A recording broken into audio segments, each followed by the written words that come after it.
அருமை நாயகம் ரசூலுல்லாஹி ஸல்லல்லாஹு அலைஹி வஸல்லம் அவர்கள் சொன்னார்கள், 3 நபர்களை குறித்து சொன்னார்கள். அந்த 3 நபர்களுக்காக அல்லாஹ் ரப்புல் ஆலமீன் நாளை மறுமையில் அல்லாஹுவே வாதாடுவான். அதில் 1வது நபர் அல்லாஹ் ரப்புல் ஆலமீனுடைய பெயரை சொல்லி வாக்களித்து அதற்கு மாறு செய்த நபர்.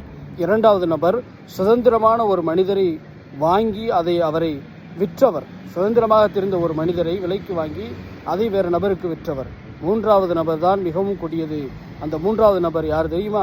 ஒரு மனிதரை தன்னுடைய வேலைக்கு அமர்த்தி தன்னுடைய வேலைகளை எல்லாம் வாங்கி கொண்டு அந்த மனிதரிடத்திலிருந்து எல்லா வேலைகளையும் பெற்றுவிட்டு பிறகு அந்த நபருக்கு ஊதியம் கொடுக்காமல் அலக்களித்தவர் அல்லது ஊதியம் கொடுக்காமல் தவறவிட்டவர். இந்த 3 நபர்களை குறித்து அல்லாஹ் ரப்புல் ஆலமீன் நாளை மறுமையிலே அவனே வாதாடுவான் அவனுக்கு, அந்த மனிதருக்கு எதிராக என்று ரசூலுல்லாஹி ஸல்லல்லாஹு அலைஹி வஸல்லம் அவர்கள் சொன்னார்கள்.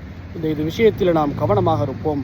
அல்லாஹ் ரப்புல் ஆலமீன் நம்முடைய வாழ்க்கையில் இருக்கக்கூடிய அனைத்து விதமான பிரச்சனைகளையும் நீக்கி அவனுடைய பொருத்தத்தை அடையக்கூடிய நல்பாக்கியவான்களாக ஆக்கி வரல வேண்டும் என்ற துவாவோடு அஸ்ஸலாமு அலைக்கும் வரஹ்மத்துல்லாஹி வபரகாத்துஹு.